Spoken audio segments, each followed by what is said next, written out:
Welcome to the Possibility Hub video series. I'm Carol Talbot, the creator and founder of the Possibility Hub. Now, if you're fed up with the shenanigans in the world over the last few years and feel that something's not quite right with what we're being told and taught, then this conversation will open your eyes further. In addition to being a transformational coach, martial arts master, an international speaker and best-selling author, Garry Jones has taken on a regional role of mayor for the Republic of England, which is founded on the idea that being sovereign resides with the people. Hello, Garry, and welcome to the Possibility Hub. Now, we had a very, very interesting conversation last year when you shared that you'd taken on a new role in addition to all the other things that you did and still do. You said you'd taken on the role as the mayor of the Republic of England. And I found that really interesting because we're both on the same page about the shenanigans going on in the world, you know, the lies, deceits, and things like that. Except rather than just talk about it, you're one of those people who goes out and does something about it. And the Republic of England is not just an organization or a structure that impacts English people or the people of England. I feel that it has a much broader impact, and good that England or that you are doing something about it. So let's kick off the conversation there with helping people understand a little bit more about your role and the Republic of England, the reason it was set up, and what it really means to be sovereign. Well, I guess if we go back to the beginning of this, so I'm one of a number of mayors, and I'm specifically covering the West Midlands area. So what does it mean in terms of a Republic of England? Its role really is to educate people about their own sovereignty. So that's what a republic is. If you look at what a republic is, it's the people running the government. Well, we seem to have gone a bit the other way around. Now, in terms of mayors, what do we do there? It's all about educating people about who they really are. So imagine we'll get into that conversation a little bit later on, which might surprise people, and what rights they do have. It's something that's bandied around all the time now at the moment, really, about that's my right, this is my right. But let's get into understanding of like, what is law mean? What is legal mean? What are lawful acts? What are acts by Parliament? All of these things people should really start to get themselves educated about, because it has such an impact upon their lives. Can we also... I really, as a mayor at the moment, the whole Republic, this is just, I've not been voted in, so it's almost against it. All the principles in a way, really, but we've had to start somewhere, and eventually it will get to a whole system behind this. Can we clarify for people the meaning really of being sovereign? Because I know some years ago, when I came across, you know, there's certain individuals in the world who choose to be sovereign. In other words, they almost choose to be their own country and not ruled by the rules of the place that they live. So what's your understanding of being sovereign? Well, if I start with a mantra that I use in my own life, which is the first thing to do is accept nothing, believe nothing, check everything. The check everything part is your sovereign part of you. This is just a game. We're all in a big game. Let's call it chess. And on that game of chess, instead of being a pawn, why not take the role and choose? You choose to take the role of your own queen or own king as you see it. So in terms of being sovereign, we obey the law of nature, natural law, still made up perhaps really about thou shalt not harm anyone and all that goes with that. It's still somebody made that up. But to be sovereign is that I have the right to choose. Now, in the UK, certainly, one of the things of understanding in law would be the Slavery Act, to understand that. And in the Slavery Act, passed by the UK in quite recent terms, do your own research. I'm not going to tell you how to get it and that, do your own research. But in the Slavery Act, there's a simple question. do I have an option in this or not? And if the answer is no, then that's the term of a slave. Like paying tax, for instance. Do I have an option? I will be told, no, you don't. But the reality may be a little bit different. That's being sovereign. I educate myself. I take responsibility for myself. You and I also coach people, and we know how difficult that is. One of the most difficult barriers to get over, being a victim in life or a slave, each other, perhaps they're one and the same, is that you have to take responsibility and accountability for your actions from here on in. That would be my interpretation of being sovereign, understanding who you are, what rights you have, and deciding upon your values and ethics you want to apply in the world. Then And holding yourself responsible and accountable for them. yes, because I was going to say it's sometimes easier said than actually done. And so this is where I admire you for taking a stand and taking such an important role. So when was the Republic of England set up, and who comprises that group? Is this a sort of, group of sort of left-wing people who said, we're not going to comply? Or, what's the mandate there in terms of the vision to create shifts and changes and get more people saying, this isn't right. I'm going to do something about it. And it's very, very challenging to stand up to what we've been taught and told. I often say to people, if you think about it, from the moment you're born, you're given a name, you're placed into a religion, placed into a culture, you're sent to school and taught a history that may or may not be true. You're then tested on that history. And if you get it right, you're the star of the class. And if you get it wrong, you're the dunce of the class. And that pattern can stay with you. Yet, even in school, when I think of education and some of the things I learned, I've never really had to use what we were taught about arable farming in northern Spain. In my day, it was a slide rule, never had to use it. So when people think about how useful some of their education really is, bar a piece of paper saying that you've reached this level or a certain status, was it really all about control and getting you to do what somebody else is going to tell you? And who says what history is correct or not? Could it just be somebody or a group of people made it up, put it into books, and there it was, and that's what we're taught? Well, you're absolutely right there, isn't it? If we go back to the education system, how it's designed, where we were all sat at desks, not to move, which is totally alien for a child to sit still for hours and hours and then be rebuked for moving and wanting to use up the energy that we've invested into ourselves. The whole system was designed around an industrial revolution, but of course we're moving into a different revolution. It's clearly being told and spelled out for us yet again on how we should comply. The Republic of England is encouraging people that maybe don't comply if it's ethically incorrect, if it's going to damage people. Now, of course, things will change, and it's not about us going back to farming the land with a harrow and a horse-drawn plough. We don't have to turn technology away. About us finding our own education is, what does this do to the world? And ask ourselves, when we're told a global information of build back better, there's always something to ask, is cui bono? Yeah. For who? For who? Building back better for who benefits? Trace the money in everything. When we understand the law, when we get into that, and again, people, please go out and do your own research. What does the word law represent? L-A-W.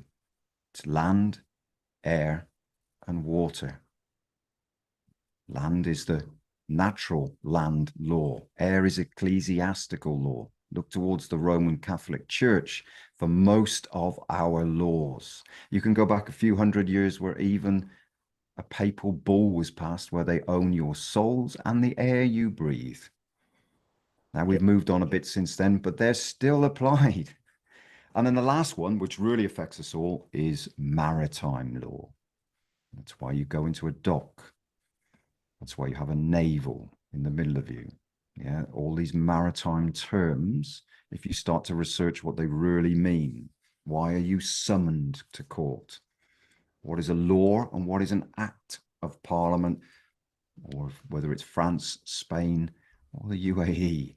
How are laws passed? Because mostly, even the American laws, they're set around British and Roman Catholic. The research is really important. I can't stress how much to you. Like, go out and find out how things really affect you. And in terms of education, at first you're going to be quite shocked. Certainly when you ask yourself the question, in all of the mystery schools of the world, know thyself was the most important thing. So who am I? I'm not what I'm on my birth certificate. There is a huge clue. Find out what a birth certificate represents. Remember I said maritime law. It's a birth. What does that mean in a maritime language? And then what does certificate mean? Spend some time, find out for free. You can download it for free. You'll find it. Black's Law Dictionary. And start to look up words. What does a person mean? What does birth mean? What does certificate mean?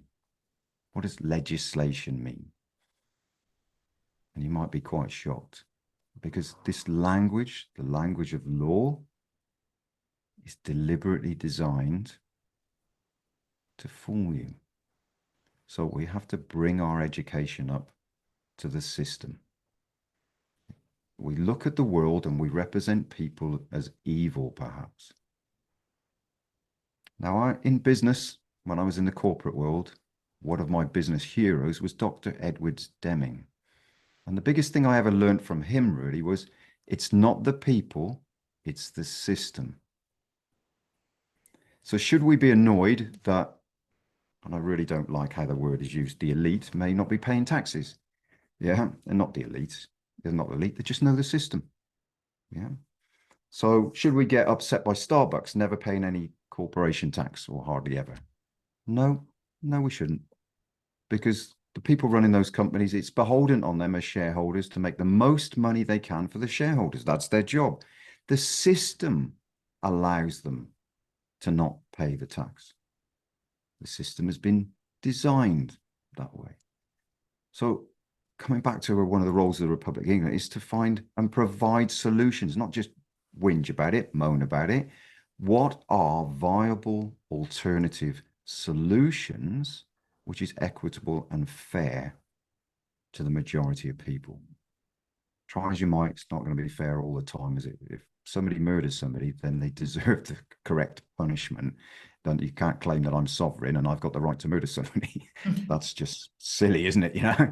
But in terms of for the majority of the people, that the gap is widening. People are beginning to notice. But as Virginia Satir, a lot very, very famous family psychologist, said, the strongest principle in human beings is not survival, it's habit. And everybody wants to go back to 2019. It's not going to happen. That life has gone. You create a crisis and you provide a solution that suits you if you want to manipulate the globe. But humans are amazing. And that's what this represents. The ingenuity and the wonder of being human, not a person. Because a person's definition in Black's Law Dictionary is either a slave or a corporation, not a human being. So any legislative documents you ever receive, you should look for that. Have you been named as a person, persons? Yeah, they're treating you like a corporation. That's a clue to go back and look at your birth certificate and look up in Dun & Co. how many times you've been traded as a slave. That's a real shock. So solutions, it's really about giving alternative solutions. And what we're really saying as well, this is a republic, should be represented by the people. None of the people that have stepped up to be mayors, none of the people that started this organization, again, I want you to do research. I'm not going to give his full name because we've already, including me, put my head on a block by standing up against the system. We've all seen what happens to people with that, but I'm prepared for that outcome. If it means I'm white, then that's it. Somebody has to stand up first. Sometimes. Yes, and I admire you for that. And I know that you've already had some signs and some warnings, and yet certain people have to take a stand. And I remember listening to one particular person who he was noticing, well, it's not noticing, we all know that certain people who've made a huge impact or breakthroughs in the world in terms of health, healing, new inventions. I mean, we only need to go back to Nikola Tesla and how he was taken out, and other people that all their work was destroyed, Royal Rife. There's many that we could cite.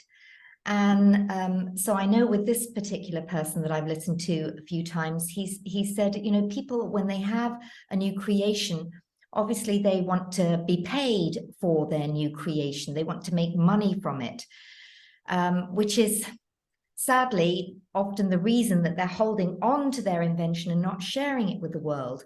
But he's set up a system whereby they'll pay you for your invention and creation. And they'll be responsible for putting it out into the world en masse for free, which means that person is safe from being destroyed, and their material and their new creations that can help humanity are also safe in terms that they're given away for free. And I thought that was a really ingenious solution when you see so many really super intelligent, amazing people create so many wonderful things in the world that are shut down because they don't fit in the box, the small box that we're supposed to operate within. And this goes, and I'll say it now because it shocked me when I was reading some of the things that you sent me through from the Republic of England, but it makes total sense. It was the Cancer Act of 1939, which prevents the promotion of cancer treatment, of alternative cancer treatment, all the way back in 1939. So, and of course, now we know why Royal Rife and many of the other people involved in health and healing in alternative ways that were getting great success were shut down because it didn't fit in with the mainstream. But I was shocked, and particularly because in recent weeks I've had a few people that I think of very highly who have been healthy and then suddenly told that they have a life-threatening disease, and there's only one course of treatment open to them. And I also discovered that from a particular time in our history, when medical students were sent to medical school, they were only taught one course of treatment. And so it would be easy to blame, doctors, surgeons, and whatever. And this is what they've been taught. And of course, what we have also been taught is that you should trust doctors and medical experts. Going back to what you said was, trust yourself and do your own research. And this is what I've advised the people that, I may open them up to different ideas, but they need to remember that when they seek out medical experts, that they have only been taught one path. That's the only path that is open to them. And that, as an individual, it's for them to explore and trust themselves. As one of my teachers says often, listen to the sound of my voice. From the sound of the voice, you'll get the frequency of truth, and if it resonates with you.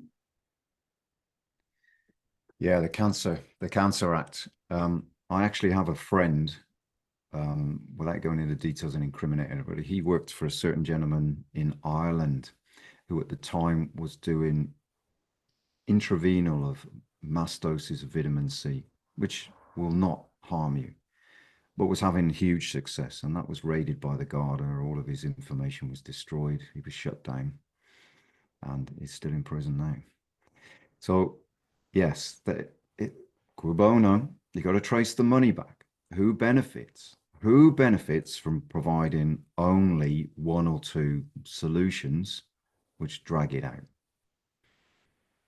That's the question to ask yourself. So do your research. There's not just one solution. There are many solutions.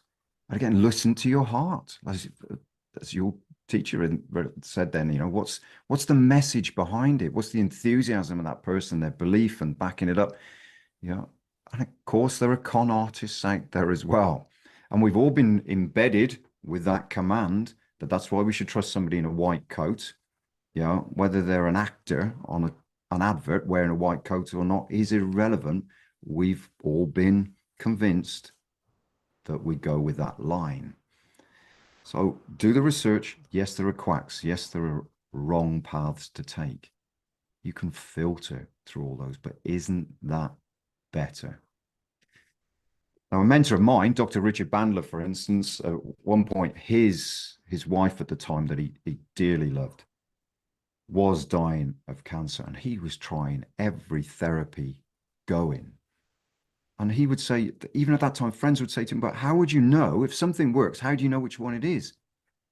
And his answer to that was, I don't care. Do you think I really care? All I want is my wife to be well. I don't care which one sorted it out. Yes. Maybe it would be a combination of them too. It's the outcome we're interested in. Now, if the outcome is stopped by an act being put through Parliament, and again, look at what an act of Parliament means rather than a law.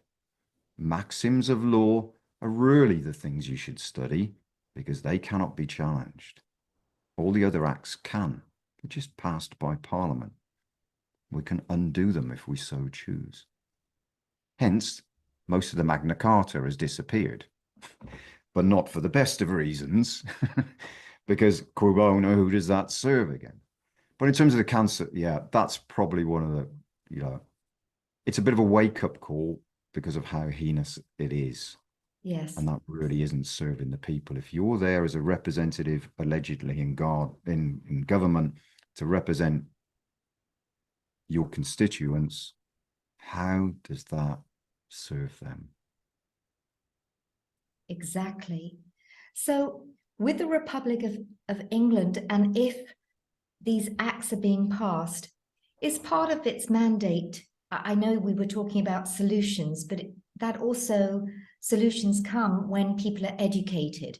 So is there an education program to start to get people to become more aware of what is going on, what is law, L-A-W, what is an act, what it means to be sovereign, and then having the support of a group of like-minded people, i.e. the Republic of England, together creating solutions. So maybe could you share some of the sort of education programs that are in the works for the Republic of England in terms of raising awareness?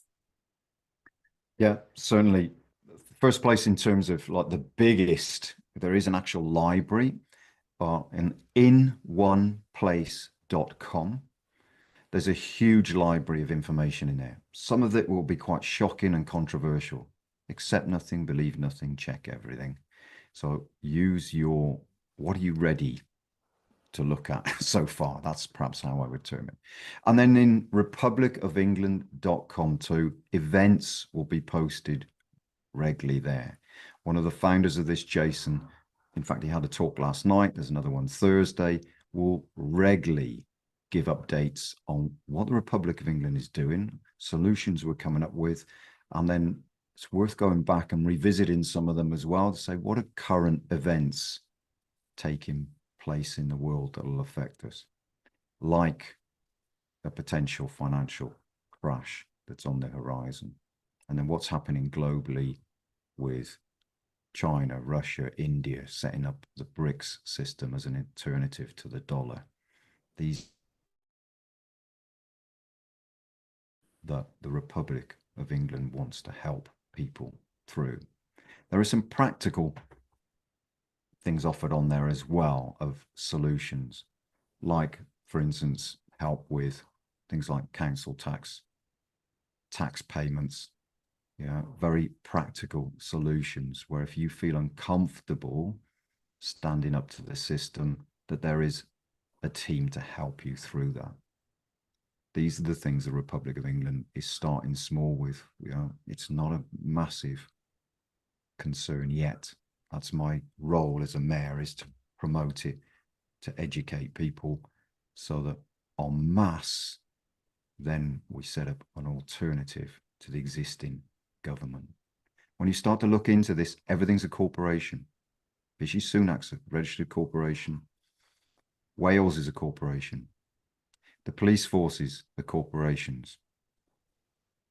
The tax collecting for United Kingdom, HMRC, is a corporation. The Bank of England is privately owned. Yeah. When you start to look into these things, then what are we going to do about it? And that's alternative ways of money, alternative ways of bartering and exchanging goods with people. Thinking out of the box. It isn't going to come from me. It isn't going to come from Jason and other mayors. So that it comes from the people. We the people is quoted often. Yeah. I've been involved with many groups that have the absolute best of intentions, but we won't resolve this just by thinking about love from the couch. Exactly. We have to take practical actions. Through my deeds, I say indeed. It's a wonderful ambiguity. Indeed. That's how I will be measured. Indeed.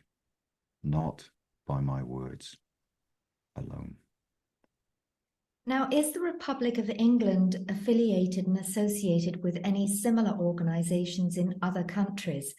And the reason I ask this is going back to what I said earlier. Although this is called the Republic of England, a lot of the issues are not just in one part of the world. They affect many, many other countries and the whole world, really. So I wondered if there's any other similar organizations that the Republic of England is also connecting with, or there's maybe certain people who are listening to this who think, well, I'm not English, or I don't go to England, or I don't live there. How does this impact me? How do I make a difference? Yeah. This is a global problem, and definitely there's global collaborations. So a very good friend of mine, Santiago Rafael in Costa Rica, he's come up with quite an amazing system there and is leading a group there. Jason, one of the founders as well, is working with quite a number of other countries under the Transatlantic Treaty, really, and the NATO Treaty and the UN treaties, if we're going to recognize any of those bodies. Yeah. But one of the definition of a country is then you have to have a government, you have to have people represented, and you have to be recognized by a other country, a single other country. That's all, to be designated a country or a republic. So we've got to get that as a starting point. But yes, in answer to your question, there's quite a number of collaborations because this is happening globally. Already it doesn't meet onto media perhaps enough, but the things going on in Brazil, in Peru, in Iran, in everywhere. Some of those deliberately started, we know, yeah, and some of them as absolute people had enough. We all know whether it's an individual with a problem or a country, you have to reach that point when enough is enough. But to quote something done by the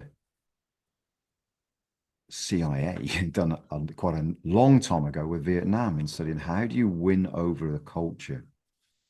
And the study in that says it's only 11%. When 11% of a population reach a point that is uniform, the momentum's enough to carry it into the rest. So to make a change in the UK, if we use that as an example, then 11% of the people have to be behind it.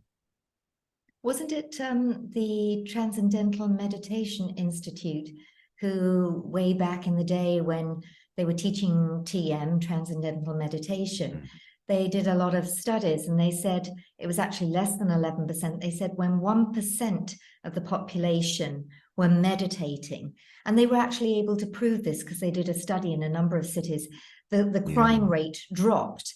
And of course, then there's, two options. One, 1% of the population meditating, it really works in dropping the crime rate, or else all the meditators were the criminals and they were meditating that night. So there's only those two scenarios. I hadn't heard that take on it before, Carol. But they did that in a number of cities, and also they didn't just do it in the cities in the US. I think there was studies done outside the US, and even in Lebanon, in terms of when there was war going on, and it lowered the death rate, lowered the fighting, so many things that it goes back to, as one person you feel helpless, and then you see that if one person if we share what we believe or what we're really thinking, which again we haven't been taught and told how really to express ourselves when we disagree with the mainstream. And when we do, we find other like-minded people. And what I love about you, Garry, and what the Republic of England stands for is that indeed, that it's not just talking about this is wrong, that's wrong, and talking about the issues and, we shouldn't be stopped, we shouldn't be this, and that's a lie, this is wrong, but actually coming up with creative solutions and then educating people and getting more people on board that you are not helpless, you are not just a slave to the culture that you're born into, or the education system, or the religion, or the government. You do actually have options, and this is what makes the shift and changes in the world possible when people actually take action. So was it this drive in you that I can't sit by on the sidelines and keep watching, I need to do this, that, you can say that you found the Republic of England, and my view is that when there's something strong in you that doesn't resonate with what's going on in the world, things come into your awareness. And is that how the Republic of England came into your awareness? So maybe sort of we're backtracking now to find your story, how you got involved. Yeah, things I guess I've known about for a long time. So one of my strong beliefs would be as well then is that when something has momentum, we were talking about whether it's, so the Greeks would call it an egregore, perhaps, really, which is another word for a demon, because that was the language of the time. But it could be, let's say, a current event over the last 2 years, for instance. It needs energy to keep going. So whether that's positive or negative, the negative can just be complaining about it, whinging about it. And if you know about what's going on and you do nothing about it, then my view is you're compliant as well. You're actually underlining it and okaying it, or you stand up against it, which whether it means you're banned off social medias, or there are people knocking on your door, whether they're going to use mental institution, Jordan Peterson going down that route at the moment, they're going to throw it at him. You have to do something. For me, I guess if I got to the real gist of what drives me more than anything is my grandchildren. I'm not prepared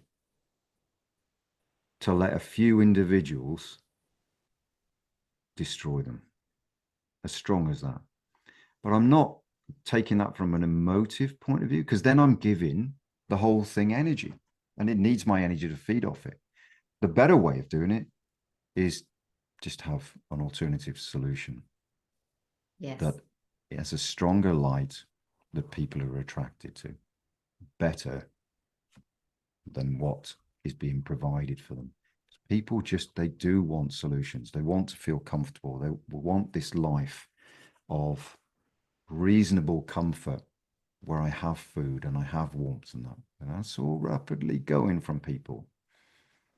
So we're providing, maybe there is another way that doesn't take us back to the dark ages. No, What are and the dark ages? Stuff that was hidden. yes, It's and all in the Welsh archives in Welsh. sorry, what was that? It's all in the Welsh archives and Aberystwyth in Welsh, but nobody's translated it yet. It's not that all the information disappeared.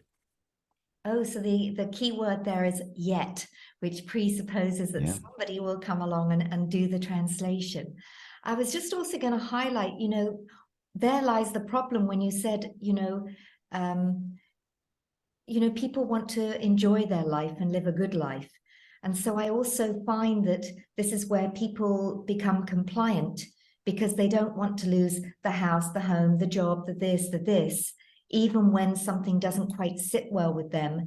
And you said it earlier, that Virginia Satir said, it's that urge for survival, but we live on habit. And I know from some of the things that I teach and tell, behavioral psychologists say that we act with conscious awareness probably less than 1% of the time for the majority of people out there, that we're just really responding and reacting based on the programs and patterns that have been installed in us from childhood, culture, religion, and they become a habit. And to change them feels uncomfortable, and I'm just laughing actually at the moment because my computer, I need to change and put in the new windows and things like that, which means a lot of sort of moving things, changing things, setting up things again. And I keep putting it off because I know it's going to be a little bit disruptive. And so again, doesn't that just highlight that we dislike disruption? But it's chaos and crisis that creates evolution, isn't it? And it does feel uncomfortable at first, and then you align with that new frequency, that new way of being. And this is the beauty of challenging what we've been told and taught and doing your own research and finding other like-minded people who will help you and others come up with solutions that make a difference, so that whether it's for your grandchildren or just leaving the world in a better place, leaving a legacy, you feel that you have done something that's worthwhile. Hollywood tells you everything. Start to look at movies, and when you start to realize what's going on, if you start to look back through old James Bond's movies, or even if we go to the Matrix, the Matrix, they were all done in by somebody who took the pill and just wanted to go back to the created program because it was comfortable. Yeah, sick of eating rubbish food and everything outside of it. It's an extreme about it, but it was telling you. It's telling you, and once you start investigating some of those things, it's very difficult to go back. You're not going to go back. See it. And as you said, watching television, I've never been a great one to watch TV, and when you're watching certain series or movies from a different perspective, you see the hidden messages and so much information in there, and the covert programming, and as I said, the covert messages that are there all the time.